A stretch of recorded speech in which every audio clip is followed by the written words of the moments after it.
Welcome to Zeitgeist Design and Production. I'm Becky Kiefer, Studio Director. If you think about it, time travel is the ultimate experience.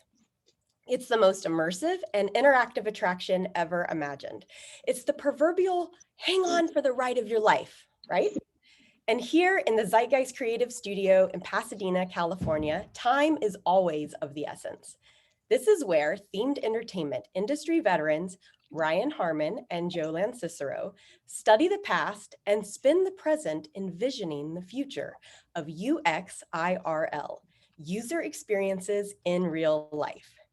The Spirit of the Time Zoomcast offers a sneak peek behind the themes. Each month, we invite one incredibly talented and accomplished colleague along for a ride on our time machine. We journey through that person's career, unraveling the mystery of what makes a great guest experience timely yet timeless. Climbing aboard our time machine today is Universal Studios creative director, John Murdy. Over the course of 32 years, John has conceived, written, and creative directed dozens of theme park attractions. He followed in the footsteps of Dr. Frankenstein, resurrecting and giving new life to Halloween Horror Nights at Universal Studios Hollywood. He's overseen the event annually since 2006, making him what Universal itself claims, one of the sickest minds in horror. It's now my pleasure to introduce our time machine pilots. Zeitgeist President and Chief Creative Officer, Ryan Harmon, and Zeitgeist Executive Vice President and Chief Art Director, Joanne Cicero, along with the modern day master of macabre himself, John Murdy.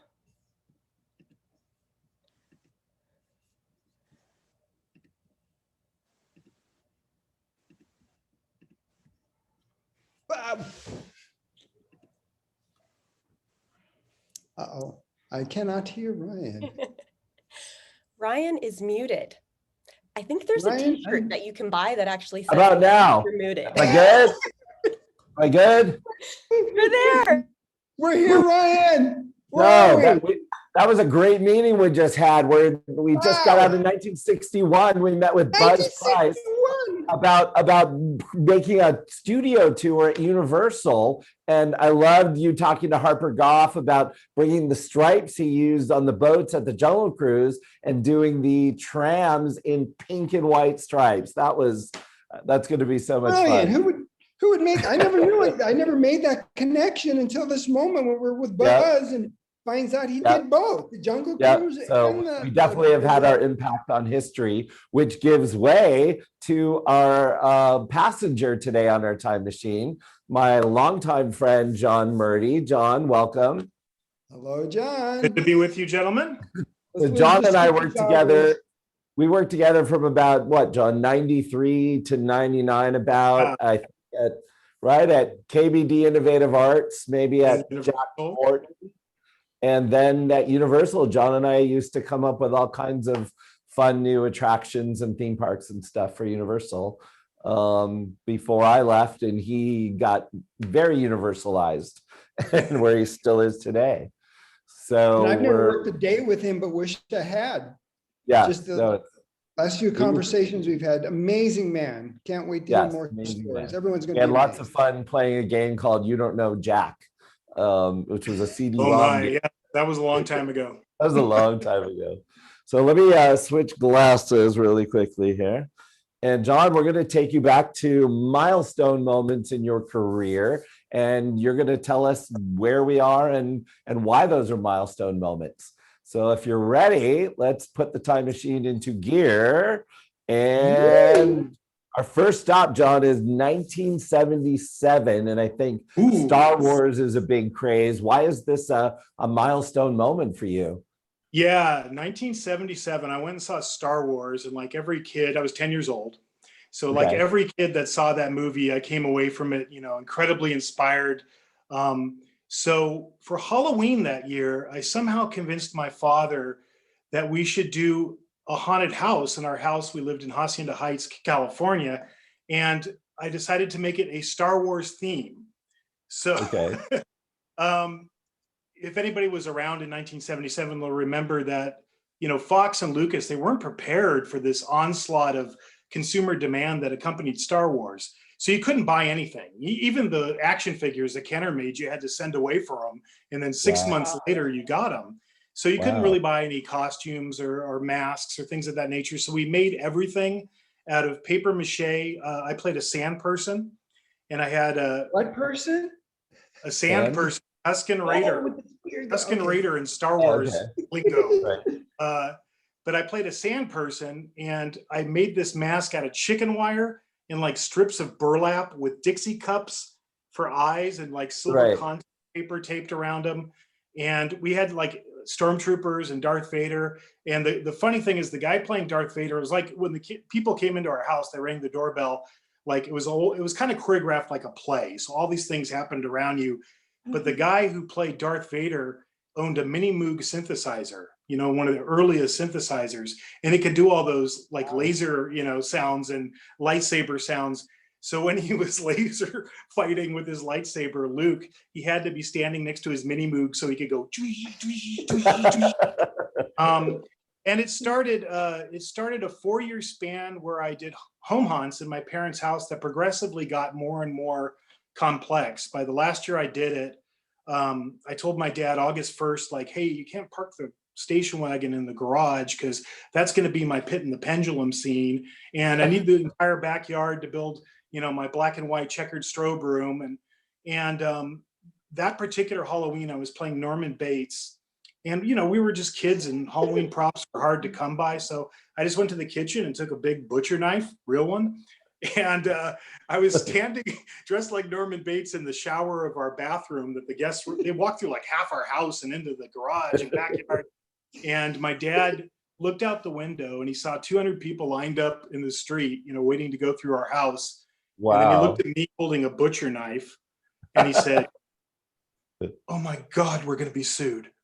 and he's like, you can't do this anymore. You have to find some other place to do this. But that was, 77 was the start of my haunt career, really. Wow. That's awesome. Did your father, was he around to see your success and actually walk through one of your real haunted houses? He's never actually been to Horror Nights. Neither is my mother. Really? My dad is 85 now. My mom is 2. He still works 3 days a week. He's worked for the same company for 60 years. Wow. But he's a businessman. And so he didn't really know what to tell me when I was a kid as far as career advice, but he gave me the best possible advice a father could give his son, which was, whatever you do in life, do it to the best of your ability, because quality rises to the surface. That's how you get noticed, and people will recommend you, and that's how you're going to move along in whatever path you choose. So as I look back, his advice was great. That's awesome. So is it safe to say he didn't understand you, but he certainly appreciated you? Yeah, well, his dream was to see his 3 sons play at least high school basketball, because he was a college basketball player. And played for Loyola Marymount, which was then, I think then was just Loyola. It was an all boys school at the time. But he really wanted all of us to play basketball. So we all played basketball. We were all quite good at it. And all of us went into the arts, like all 3 of my brothers, my 2 brothers and I mean, I'm a Carney, and my brothers are both professional musicians. So, and don't you dabble in music as well? Yeah, I've been in a band with my brothers since the early 90s called Blue Room. And back in the mid to late 90s, we were playing a lot on the Sunset Strip and headlining the Whiskey and the Roxy and I saw you at the House of Blues. Yeah. Did you? Yeah. Wow. Good too. Gosh, that was a long time ago. But but we still play together. I live in Ireland now, so that makes it incredibly difficult. But they're both professional musicians. They're playing all the time and touring. But the great compliment I would give my dad is, he didn't try to make us what he was. He knew that his sons were going to go off in different directions, so he tried to support us. My parents would come to see my brothers at like Gazzari's, You know, Okay. if anybody knows the Sunset Strip, Yeah. back Remember Gazzarri's. Gazzarri's was the place that all the hair metal bands played.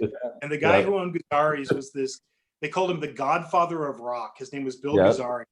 And he used to have this radio ad on KLOS. And it was like, I only let foxy guys play on my stage. And I remember my brothers, when they were in high school, were playing Gazzarri's on like a Tuesday night at like midnight. And all of a sudden they heard my mom downstairs yelling up to the dressing room, like, you better get down here. You're going to be in so much trouble. You have school tomorrow. Because they kept getting bumped later and later and later. And so my mom crashed backstage at Gazzarri's in the 80s. This is pretty awesome. That's great. All right, well, let's head to the future a little bit. Let's jump 12 years and to 1989. You and I were born exactly 8 days apart, so we're both 20 years old. And why is this moment such a big milestone for you, John? Yeah, I was graduating college in 1989, and I was a theater major. I was an actor, but I also started writing my own plays and producing my own stuff in college even. But my aspirations at that time were to be an actor. And so I auditioned for NYU School of Drama, Tisch School of the Arts. And they do auditions like, you know, New York, San Francisco, Los Angeles, Chicago, all over the country. And I got called back. And I kept, I was in the room for like an hour for an audition. So I was thinking, oh my God, I must have done all right. And then I got a letter from the school that said, you're first runner up. Like if anybody drops out, you're in. And no one dropped. So I had to make a decision. And I thought, what am I going to do? I need to have a job, but I also need to find my way in the entertainment industry. So a friend of mine who played George to my Lenny of Mice and Men when we were in college was working as a tour guide for Universal Studios Hollywood. And he goes, hey, they're going to have auditions. You should come audition. So I came and auditioned to be a tour guide, and I went through their training program. And, you know, for anybody who's never been a tour guide, it's amazing how rigorous that program was, and I think still is today. The book, and I wrote most of the book now that they use, but the tour guide manual, because it's not a script, it's not like you memorize it and you say the same thing. It's like an outline of what you should do, but it's just filled with information, because as a tour guide, you always have to be able to do what we call stalling. Like if there's production filming on the lot, you have to instantly be able to shift gears if the tram is stopped waiting for the little guy with the flag to tell him when to go. So at the end of it, you're given this test, and it has like crazy questions on it. I remember one of the questions on my test was, who starred in the Virginian series, this TV series, The Virginian? What years was it on? What network was it on? You know, et cetera, et cetera, et cetera. And then you had to do a verbal test on the tram, and they would intentionally stop the tram and make you stall. So it was, in some ways, it was as hard as like taking your toughest exam in college, but I got in. So I became a tour guide, and they had a great program, and they still have similar programs today for their tour guides. But on your days off, you could call up and say, hey, I'd really like to visit a set. And they would try to hook you up with productions that were on the lot. So it just happened to be when I started filming on the lot was several productions, including Warren Beatty's Dick Tracy. So it was that idealized time when the back lot looked like what you think a movie studio should look like, with sets in primary colors and all these picture cars. But they were also in Courthouse Square. They were filming Back to the Future 2. And I actually kind of grew up with Back to the Future because I worked in the mall that was in one of the first scenes in the film, the Pointy Hills Mall in the City of Industry, where you first see the time machine and Doc Brown, and you know, when the Libyans attack and all that. I was working there at the time, so I would go at night and I would kind of crash the set, you know, just wander in and watch them make this movie. So in '89, I got to go visit the set and got to hang out and watch Zemeckis make Back to the Future 2. So in a weird way, it was kind of like an education in filmmaking just by observation. And that's, you know, and the tour led to my first break when I was able to join what was then called Planning and Development, is today called Universal Creative, and get to work on the project that eventually became what we call Studio Center, or the lower lot of the theme park, which is when they built the Starway escalator. That's when they built I was working on a show called The World of Cinemagic, which was the old special effects show with Harry and the Henderson sound effects stage and the magic of Alfred Hitchcock. So I got to do all of that when I was really young, and that was my first entree into themed entertainment. Wow. John, That's awesome. it sounds like, you know, your training in theater was super valuable to you. Yeah. Because I mean, It is ultimately theater. what we all do, you know, you call yourself a carny, but I mean, ultimately our business is about entertainment. I mean, we're building rides and buildings and all these things, but ultimately you're an entertainer, and that I'm sure that obviously served you very well. Well, especially what I do now, it's a really weird form of live theater, but it's live theater. And all the time when people ask me like, hey, what should I study if I want to do something like this? I always say you should study theater in some capacity, because, you know, costumes, sets, lighting, sound design, directing, all of these things that we all do are born from theater. Yeah, definitely. So let's move forward now to 2000, passing the years that we worked together at a few different places. Just skip over that time. Skip over that time. We wrote a lot of projects that never got produced, so it's probably lots of fun things. Which is true of anybody who works in the theme park industry. Right. You create a lot of things that never see the light of day. Yeah, well, one of my favorites that we worked on together was a Stephen King dark ride. And I don't know how much we're allowed to say, but it would have been awesome. It would have been awesome. So I hope some of those ideas come back someday. But let's move forward to the year 2000 and then 2001, because now you're in the throes of working at Universal Creative and you're getting to actually produce big things. Tell us what you're working on. Yeah, the first big project I did for Universal Creative was the Reinvention of the Studio Tour, which was kind of perfect for me because I knew the studio tour from the ground up. I was a tour guide, but I was also a tour guide dispatcher. So I was, I knew all the intricacies. That's not a word. Intricacies. Thank you. What does a dispatcher do? Well, you're telling, okay, tram on the left, I want this tour guide to take it, and this is, and then they, you're dispatching with the driver dispatcher of the trams as they're leaving the loading station, and so you're figuring out which tour guides are going to, be on break and which ones aren't, and which ones need to get on the next tram, and trying to balance the whole schedule of all the tour guides, how many tours they've done. But you really get to understand the mechanisms of the tour, and everything. The tour is like water through a hose. The minute you put a little kink in it, everything would just back up. So it all has to be carefully spaced out, and it's almost never the same thing twice because of the nature of a movie backlot. On one tour you might be going down one section of the backlot, and then suddenly filming starts up or something, and then you're going down a different section of the backlot. So it's quite a juggling act to keep all of those things going. But in 2000, sounds like you're really good at thinking on your feet. And I know some of the other stories you're going to be talking about in terms of what you've done has always been about being able to make that left turn quickly when you need to. Yeah, you kind of have to. You kind of learn that from being a tour guide. I remember the going back to that for just a second. The summer I started there was the summer Earthquake opened. And Earthquake was, no pun intended, a seismic moment in the history of Universal Studios Hollywood. I mean, it was massive when it came out.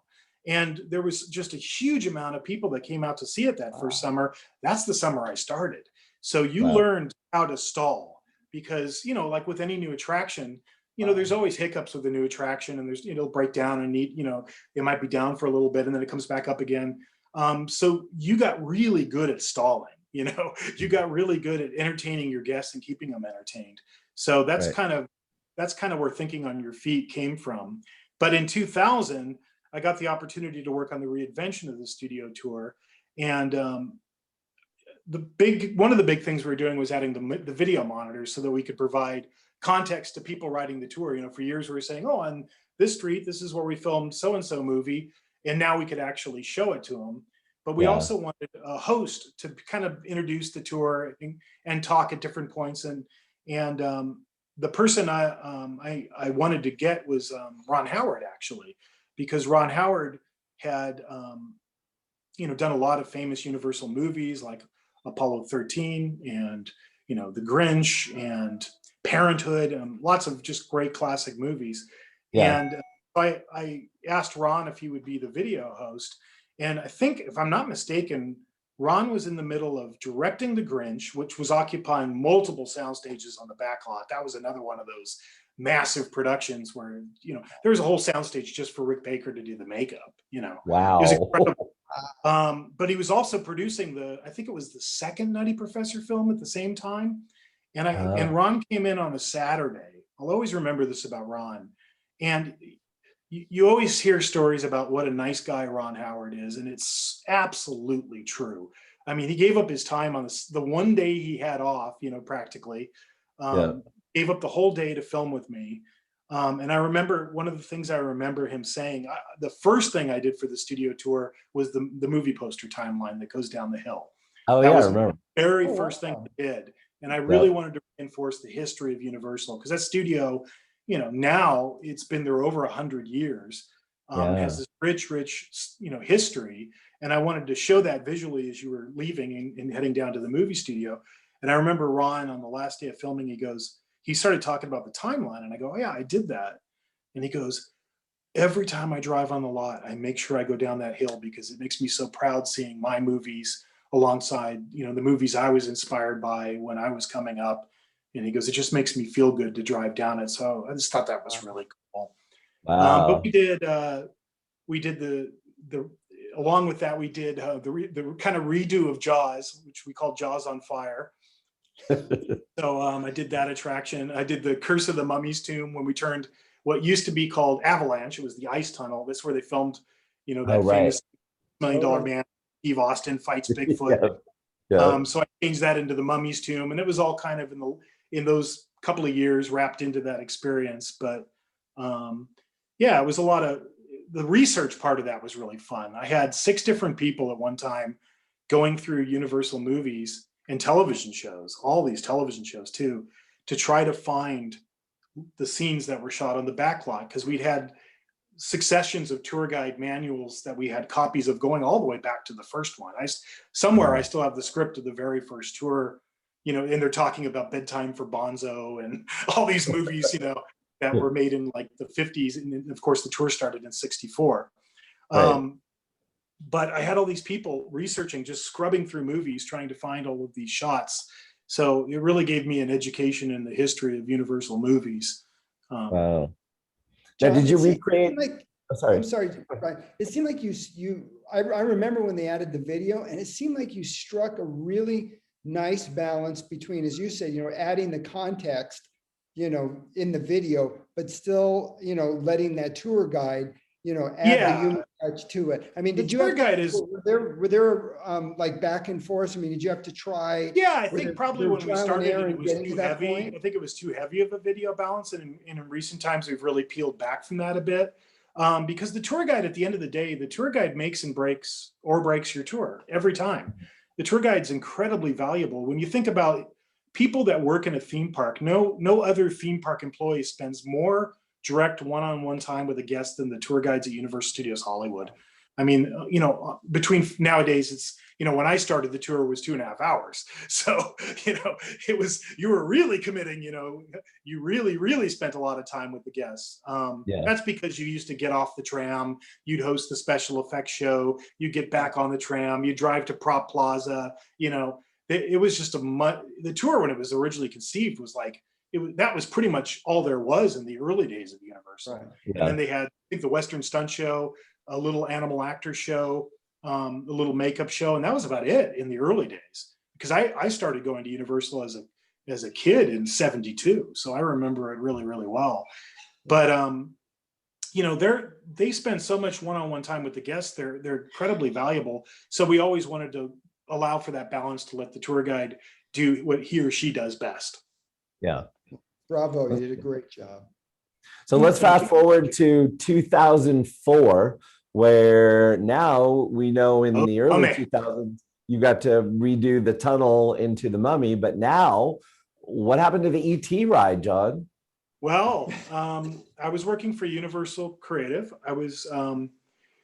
I had just relocated to Orlando, actually, Okay. because Universal, the department relocated to Orlando. And I think I just finished up, I'd done the special effects stage show, just finished that project in Hollywood, the old one that used to be where Transformers is now. Right. And I got the Mummy ride, and I got it at a time when the clock was really ticking on that ride, and we needed to hit a certain date. So the ride was pretty much defined, because it, like a lot of rides, it goes through iterations.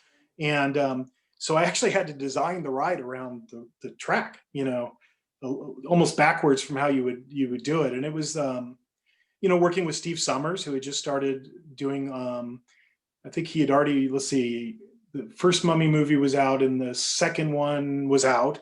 So he'd done 2 of the movies. So getting to work with Steven, and then, you know, it was the early days of ride design still. It was that weird dividing point where you really hadn't got into computer modeling stuff yet. It was very, very kind of on the cutting edge of that. And so I remember the way I kind of designed the ride was about as old fashioned as you could do it. I had a scale drawing of the ride track, like a plan view. And I cut out little paper ride vehicles that were like this big. And I had markings along the track. So I knew every foot, you know, and I knew what the speed of the vehicle was at any given time. So I would do like kind of like the math and move the little paper car across the track. And then I drew like a bubble diagram around it and just started writing out the scenes. I still have that somewhere in LA. But when I found it, not that, maybe a few years ago, I found that drawing and I was like, wow, it's actually pretty darn close. I mean, it was almost identical to what the ride ended up being. The fun part of that ride was trying to combine a dark ride with a roller coaster. Yeah. And an indoor one, which, you know, was particularly fun because the ride starts off kind of slow and you're telling the story of, you know, Imhotep the mummy. And then once you get into his big curse moment, it launches into a high-speed roller coaster in the dark. And then it stops halfway through and reverses and goes backwards, which was pretty amazing for its day as well. Just the whole way that works to sit there and watch it. But just, I think, you know, people always ask me like, oh, do you ride the Mummy when you're in the park? And I'm like, nah, I haven't ridden it in a long time, you know, because I rode it over 1,000 times, I think, when I was programming. Because the way we programmed like the lighting and audio and animatronics, again, there wasn't so much computer modeling as I had a guy in the front car in the left seat with like a camcorder, you know, and I was in the back right seat with a camcorder, and we'd go around the track and then we'd, you know, put it down when we go into the launch, and then we would roll back the tape and I would go, okay, what did you see? Okay, what did I see? And that was the 2 extreme views, front left and back right. And then I go, oh, okay, it's a little bit, you know, late for you. And so we would correct the timing by, you know, half-second increments like that. So it was pretty crazy. But it was about 2.5 years of my life, I think. Wow. So on opening day, I heard that, you know, there's usually the big press thing, and you were being interviewed by Al Roker. And did he ask you an Oh, whenever you're doing press, you just have to kind of think on your feet doing live television. I've done a whole lot of live television over the course of my career. But you just, you know, you just learn how to instantly think on your feet. And I think that comes from your acting, you know, the acting background. Yeah. You know, I've done, I don't know how many live interviews over the course of my life. I mean, I remember when we opened Fear Factor, I went on the road doing press junkets where you'd get up at, I think like 4 in the morning, and you'd have to be at a station at 6 in the morning to do morning television. And then you do maybe 6 stations a day. You drive around and do station. But, you know, talk about thinking on your feet, because you'd have like okay, now we're going to put these, tarantulas all over you, or these, scorpions. We're doing all this stuff with like insects and bugs from Fear Factor. So, you have a scorpion crawling over your face and you're trying to do live television. So you get really good at that after a while. Well, that's a perfect segue to our next stop on the time machine, which is 2006. And I know this is a major milestone year. This was the beginning of your transformation to become the modern master of the macabre. So tell us what happened in 2006. Yeah, right after Mummy was finished, I got a call from our then general manager in Hollywood, who's now retired. And I knew him from my days on the tour, because at one point he was like the manager of the tour when I was a tour guide. And he said, hey, we're thinking of bringing Horror Nights back to Hollywood. And I'm wondering if you would be interested in coming back out to Hollywood and overseeing it and being the creative director. And I really had to think about it. I mean, that was a huge decision. I was working for Universal Creative. I had just opened the first ride that I was the creative director of. Right. So, every kid, when you're a little kid growing up, especially in Southern California, or if you grew up in Orlando, Florida, the first time you ride any seminal theme park ride, whether it's Haunted Mansion or Pirates or take the tour for the first time, like me as a kid at Universal, you kind of start dreaming about, oh, I want to make my own ride. And I just did. So it was kind of like, whoa, I have to think about this. Yeah. So I talked to a lot of people, and, Universal and Hollywood had, Orlando, they've been doing it, consistently since they opened it for, 30 years, 31 years, something like that. But in Hollywood, it's kind of been fits and starts over the years leading up until 2006. And they hadn't done it in a long time. I think it had been 5 years. So I was kind of agonizing over this decision. And I was literally getting married to my wife in Ireland at the time. And I remember sitting there with her and I went, okay, rock, paper, scissors. One of us was yes and one of us was no. And we went boom, boom, boom. And it was yes. And so we said, okay. And I've actually made way too many decisions that way in life. I seriously have, like rock, paper, scissors. I was like, because I loved making rides, but I loved, the idea of coming back and trying to bring Horror Nights back, because I was 10 years old. I started doing that as a young kid. So it was yes. So we decided to move back to LA.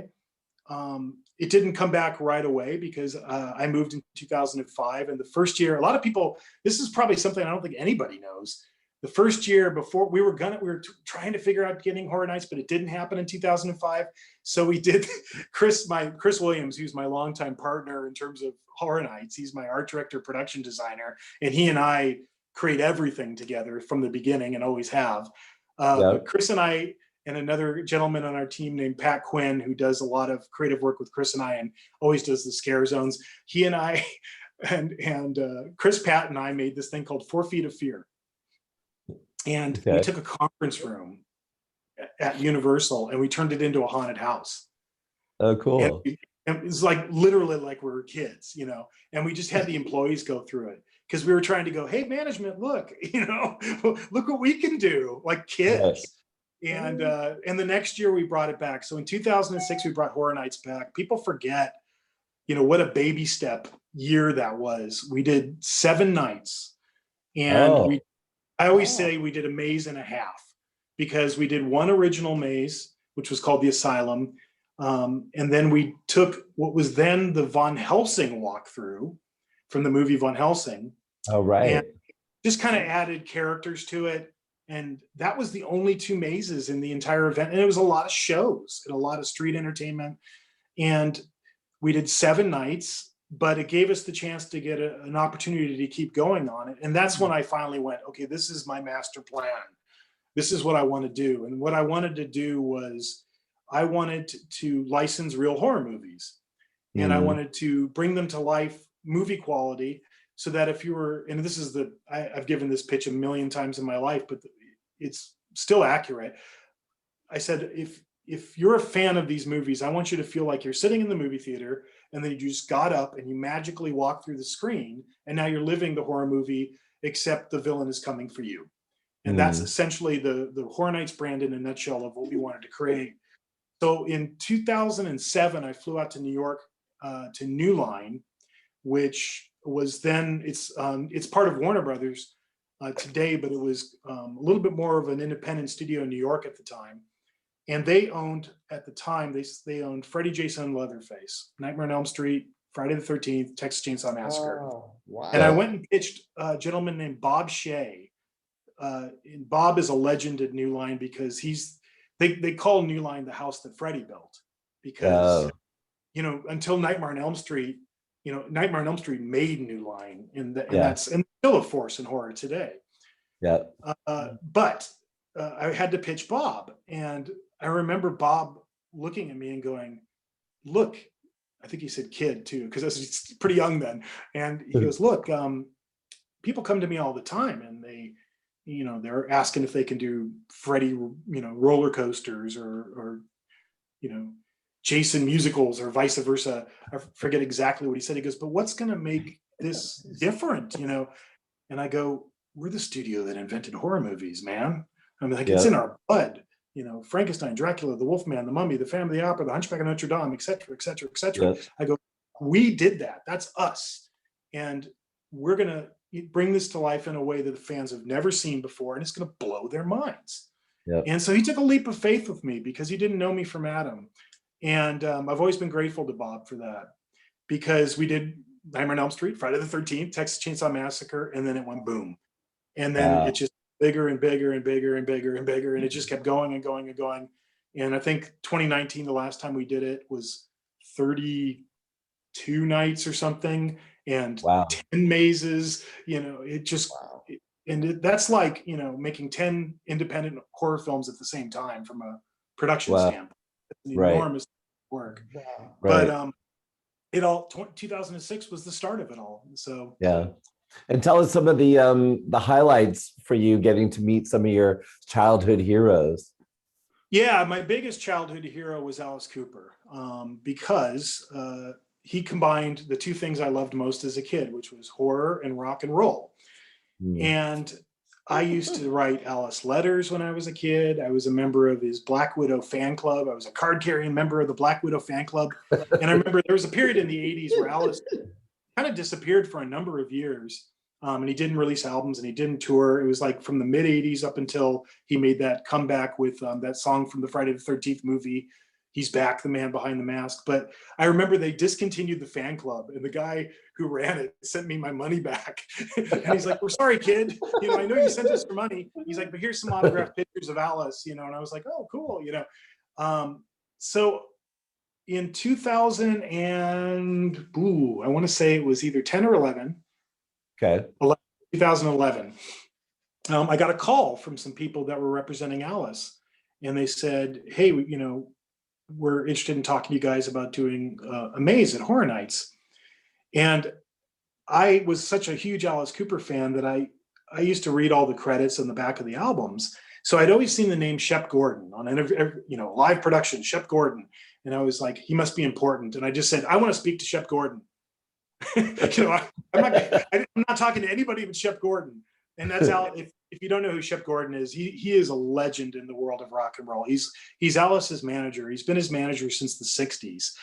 They have no written agreement. It's all a handshake deal going 60s. And he's also the guy that started Celebrity Chefs and, you know, and launched that whole idea that a chef could be a brand. So he's in movies. He produced all these movies, but he's like one of the smartest people I've ever met in my life. So I got on the phone with Shep, and Shep didn't know me at all. And Shep started talking to me about, "Well, we think it could be this, and we think it could be that." And I very boldly said, "With all due respect, Mr. Gordon, I know every lyric to every song, to everything Alice has ever done.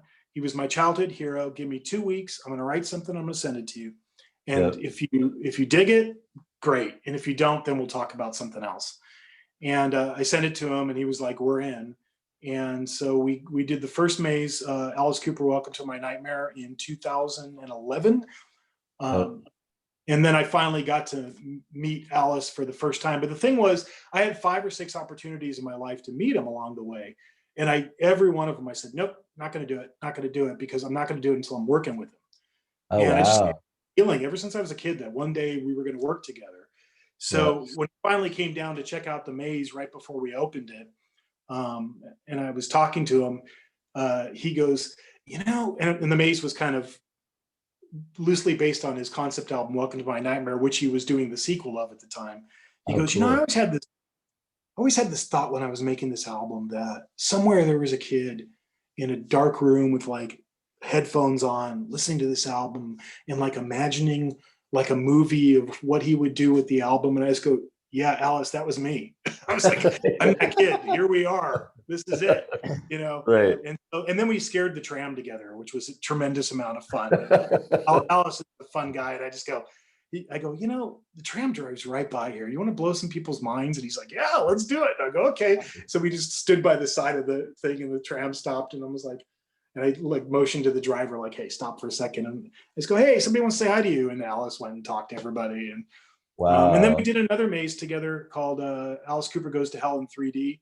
So, and then Black Sabbath right after that in 2013. So I spent a lot of my experiences with rock and roll served me well. I remember showing up, I was supposed to meet Alice in Peoria, Illinois, backstage at a show that we were going to film a promotional video for the second maze we did. And for whatever reason, like everything went wrong, like the plane, my cameraman didn't get on the plane, and, they lost the luggage and they lost everything. So, and I put all my credentials in the luggage, really dumb thing to do. So I had no backstage pass. I had no nothing. And I just walked up to the backstage door and I go, I'm here to see Alice Cooper, and just started walking. And then and people who are with me are like, this is never going to work. And I'm like, trust me, this is going to work.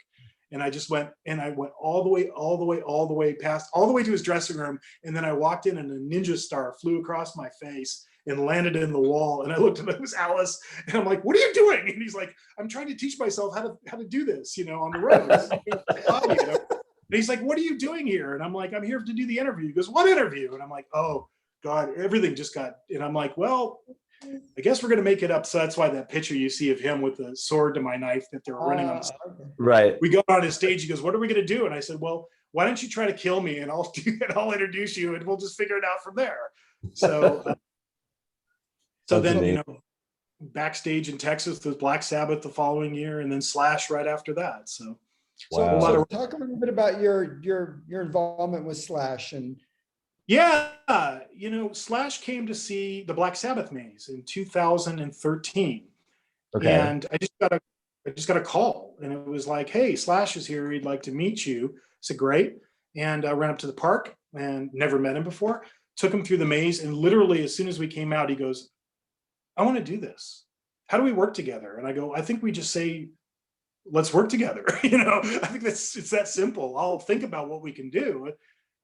So he did an original score for a maze of mine called Clowns 3D in 2014. And then in more recent years, he's been my composer for our retake on the Universal Monsters that we've been doing since 2018. So he's done full original scores for Universal Monsters. And then in 2019, Frankenstein Meets the Wolfman. And we just hit it off, and he's like the Ron Howard of rock and roll. Couldn't meet a nicer, more down to earth, more humble, awesome guy who, all during the pandemic, he's just texting me and checking in with me. And, my kids would bother him, and like, he would call, and the kids were like, what's your favorite color? And he would sit there and talk to my kids. And, he's just a joy to work with. And yeah. Most importantly, he has a huge passion for the Universal Monsters. So he shares that, and it's been fun to bring those to life with him. That's great. So is there any plan to get that music out into the world in some? Yeah, we actually released the score from Universal Monsters on Spotify and a bunch of different other places online, so people can actually get it. Yeah. And as part of that, we released his main theme to my Clowns maze from previous years. So he's released a few things. So yeah, it's out there. Fantastic. So, John, you now have 32 years of experience creating blockbuster attractions, bringing back horror nights. And because this is the spirit of the time, Zoomcast, we always ask our passengers, what makes a guest experience both timely and timeless? So how would you describe that? Well, I would look at the Mummy actually as a good example. Okay. That ride's still there today. It's one of the most popular rides in the park. Mhm. There's something about it that has transcended the time. And I think it's the old dark ride thing. The funny thing, I think, was sometimes people forget how compelling dark rides are. The first time you ride Haunted Mansion, sometimes technology takes over in our industry and everybody goes crazy with technology. There's not, aside from, a couple of screens in Mummy, there's not that much of it. It's almost like an old fashioned spook show dark ride, bus bar dark ride, only with a lot more sophisticated ride technology. Right. So I think, in some ways, I think it's going for knowing clearly what you want to go for and going for it. In the case of Mummy, it's like, fear. You want to scare people. So, everything in that attraction was designed to do that. There's little things hidden in the queue line, like, there's a place where there's a Book of the Dead sitting there and if you put your hand on it, it triggers, an audio effect. And there's another hole that if we figure, well, let's put a hole there. Somebody's going to stick their hand in it and it makes a scare beetle sound effect and it blasts you with air. It's simple, simple carnival type, tricks. Right. They play on emotion. So but they play on emotion, and emotion in this case is fear. So, and that's true. That was very true of the Universal Monsters maze. My biggest fear and why I resisted doing it for so many years, because the monsters is my, a huge part of why I do what I do. I've been obsessed with the Universal Monsters since I was 4. But I was very worried about it translating and being timely to a modern day audience. But I didn't want to reinvent it like, okay, let's just throw away everything that everyone knows about Frankenstein or Dracula or et cetera, and reinvent it just because I could, which is another thing. I think sometimes people in the creative world, because they have the ability to do it, doesn't mean you should. There's a reason things are iconic. For them to last almost 100 years, there's got to be a reason. So we approached it with a whole lot of respect, and we made sure that the base elements of the characters were instantly identifiable from the archetypes that you know and love. And then we just took out the things that were inherently horrific within their storylines. So if it was Frankenstein, it was more of the look of what a decayed body that had been stitched together, multiple body parts, and then being burned in the windmill. We just teased out those little elements to bring in a little bit more into current horror. But at the end of the day, it's still Frankenstein, and that maze rocked. People still talk to me about that maze. So it's been a fan favorite ever since we did it. And that's showing that things can be timeless for sure. Yeah, I think the way you described that once was to respect the past, but to have little nuances that bring it into the future. Yeah. But I think you always have to, you have to have respect for the past. There's a great quote. I'm just going to quote. This is Carl Lemley. This is the founder, Universal Studios Hollywood. Lemley was a showman. When he came out west and opened Universal, he had a quote that they did for the opening day ceremony in 1915, March 15th. And he said, and it was basically, and I'm going to slightly paraphrase it, but it was to make audiences laugh, cry, or sit on the edge of their seats the world over. And that, if you take that one quote and you look down through all the years of all the movies, whether it's Jurassic Park or Jurassic World, or Dracula or Frankenstein, or Schindler's List, or any of the great movies that Universal's made, they've all checked off one of those boxes that guy laid out as the master plan in 1915. So you always have to know where things come from and respect the past. Yeah, that's great. So we're just said earlier about us, being a showman and understanding that you're putting on a show and understanding how to tap into people's emotions and make them laugh or cry, or you just said sit on the edge of their. Yeah, that's why I mean, I always call myself a carny. And sometimes people are like, why do you do that? And I'm like, because I am, you know, and I don't mean that in a disparaging way. That is the tradition we all come from. We come from P.T. Barnum. But the thing about, you know, and it's funny because Barnum is often misquoted. He never said there was a sucker born every minute. You know, that was made by probably either a newspaperman or you know, reporter. But what the idea of humbug, which, you know, it's being like a trick, playing a trick on somebody, but having them like you for having played the trick on them or appreciate it. That's the essence of P.T. Barnum. You know, I'm going to do this thing, you know, whether it's the Fiji mermaid or whatever, and you're going to sit there and go, I know that's just a monkey stitched to a fish, but I'm glad I saw it. You know, that's the essence of that kind of showmanship. In a lot of ways, that's what Horror Nights is to the core. It's that type of good old fashioned P.T. Barnum showmanship. Yeah. And now, is it true you're writing a book? Are you writing a book about being a carny? I've always said I was going to do that. So I just started this year. I just started writing essays because you get to our age and you realize, God, there's like all these things from the time I was a little kid, all these people you cross paths with, all these crazy stories. So I just started this year just writing essays. I started with my grandmother, who was a huge inspiration for what I do because, and I'll tell this very fast because I know we're short on time. My grandmother used to scare the living fill in the blank out of us when we were kids by hiding in different parts of the house with whatever monster mask that she could find laying around. And when as little kids coming home from elementary school, we would walk in and my mom would be like maybe working, my dad would be working, and she would often babysit us. And we would like go, grandma, and we'd like tiptoe around the house, and then she'd leap out of a closet and with a full costume, and she would chase us out the door, down the street, around the block. She never gave up. So she was like my first character, and I used to cast her in all my haunted houses. And the saying with my grandmother was, no child ever took candy from my grandmother, because she owned her own witch costume, which I never really understood. But she would always be the witch, but she was supposed to give out the candy, but the kids would just be like, and they'd never take the candy. So I started writing about her, and then it just led to more things. And I've written probably a little over 100 pages. So one day I'll do something. That's amazing. Well, I look forward to it. Yeah, Becky, do we want to take any questions? Sure. If we have anybody out there that wants to ask something in particular, especially on what makes something timely yet timeless, just send me a chat. We are live. You're live. Ask John Murdy your burning questions.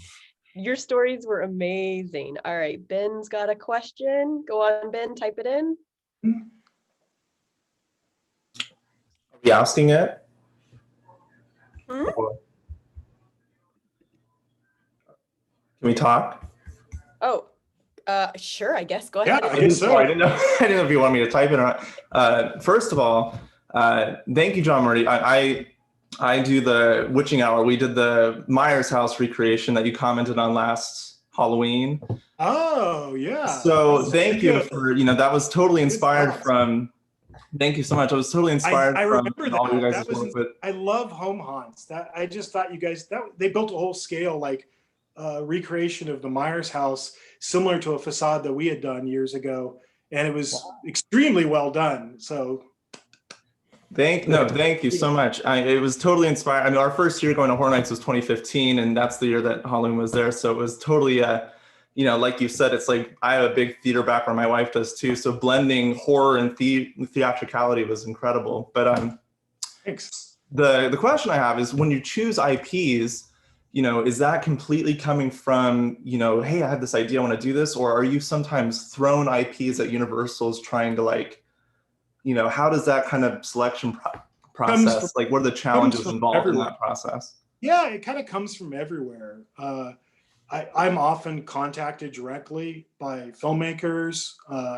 In this stage of the game, I kind of know so many people in this world that a lot of times I'll get a email or a call from somebody I know that's a filmmaker, and hey, I'm making this movie. Sometimes it's things, you know, we want to pursue and we go after with our own studio, you know, try to get in and read the scripts really, really early and see. But it's always, I'll tell you, it's always three things that we're always looking for. It's the same three things, and it never changes.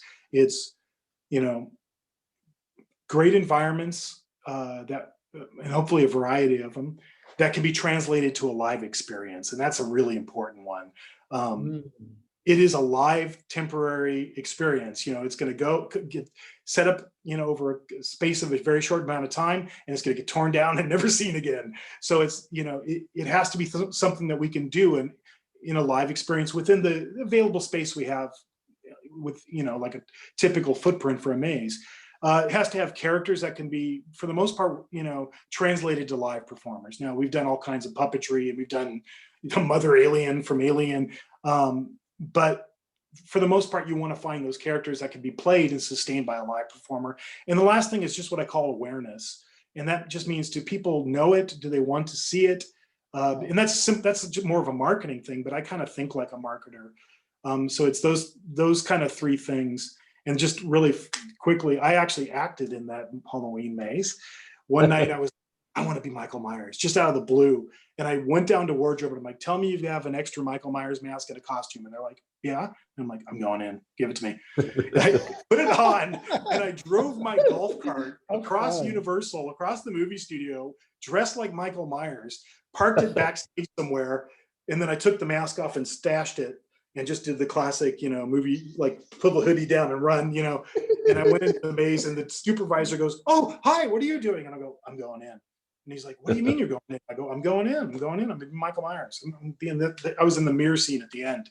And I was in there for about an hour, and I don't know how long.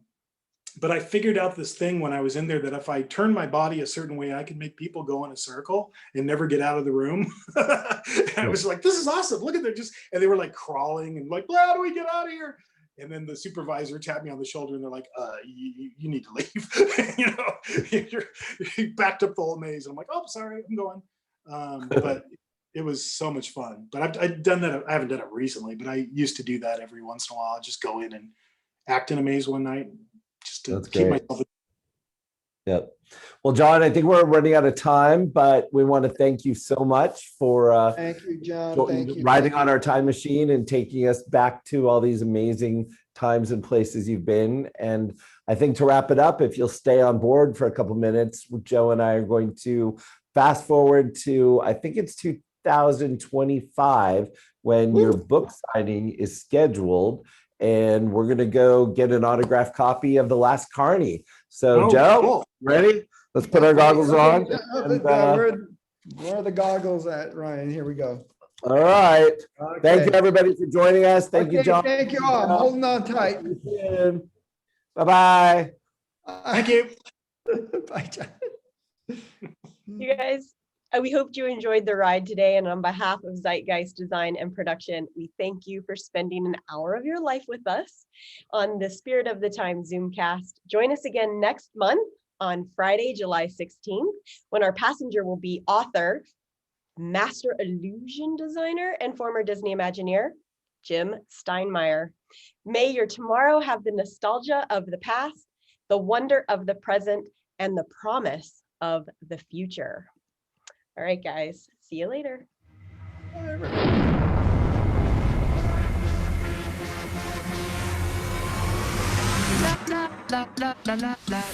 Get it.